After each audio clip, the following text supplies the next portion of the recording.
Yeah. On the road to Damascus in Syria, before it was Syria, or it was Syria.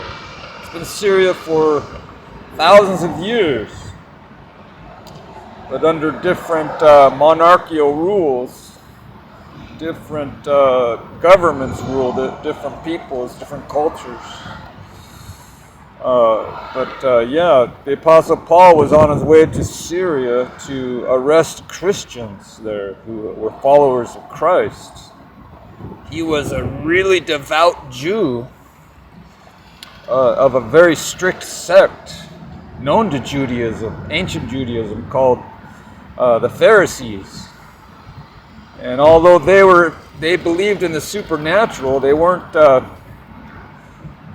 like agnostic or atheist Jews. They were believing Jews. They believed in miracles. They believed in the supernatural, as the prophets told it.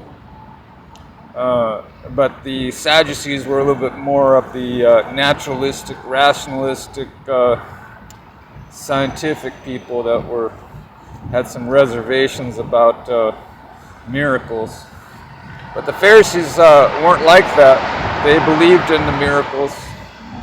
They believed in prophecy, and that's who Paul was. He was of the strictest sect of the Pharisees, and he was very much opposed to Christianity until he had his conversion experience. And it wasn't a conversion based on hearsay, from someone else's testimony. But he actually had a personal encounter with the resurrected Lord, with the resurrected Christ, him and his traveling companions.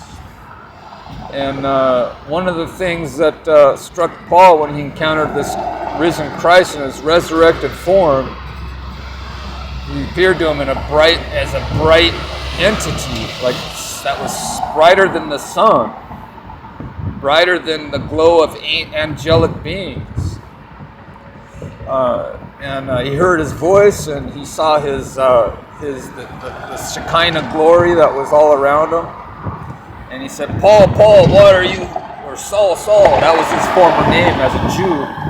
He said, Saul, why are you persecuting me? It's hard for you to kick against the goads. In other words, Paul had a mindset, a purpose that he thought was of his own divining, his own designing. He put together a plan and he tried to implement it, and it didn't work because God was able to intervene and override his plan and institute his plan in Saul, who became the Apostle Paul, and he pretty much overrode his will and got Paul to follow God's will, the divine will. You have personal will and you got divine will. And God gives people certain leeway about doing their own business, their own thing.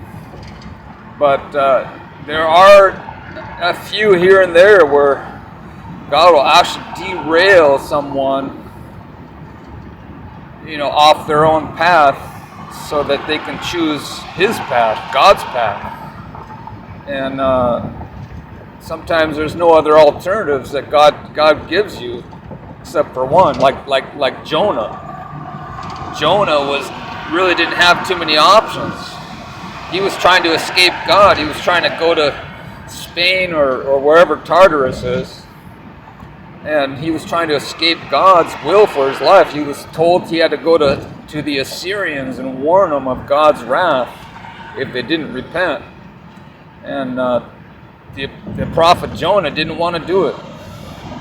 But he was given, God was pretty much intervening and derailed his plans of trying to escape God. And he was thrown into the ocean, and a whale or a great fish or whatever it was swallowed him and puked him back up on the land of right there on where the Assyrians were. And so God had different plans for Jonah. So some people aren't able to refuse. Some people have. It would appear that God's will is inevitable for their lives. That sometimes some people aren't given a choice. But that doesn't seem to be the norm. That doesn't seem to be what's normal. There's always exceptions to the rule, as they say. There's always exceptions, and sometimes not everybody. It seems for the most part, most people are given a lot of slack to do their own thing, as a general rule. But most of the masses of people usually are allowed. There's an allowance for them to make their own decisions, and although God seems to run a thread through all those decisions and plans, to where it has an effect on their surroundings, their environment, which inevitably, on the final conclusion, final analysis, it all intertwines and comes together as into one inevitable end, and that's having a personal meeting with God on the day of judgment. So eventually everything is accomplished according to God's will, but it seems to me like there's a couple more. Sometimes there's two different paths, apparent two different paths, but inevitably it will reach the same conclusion, and that's every person, regardless of what they do, think, or plan, and say, that it's going to come to a head. It's going to meet at one crossroads, and that's the great white throne judgment.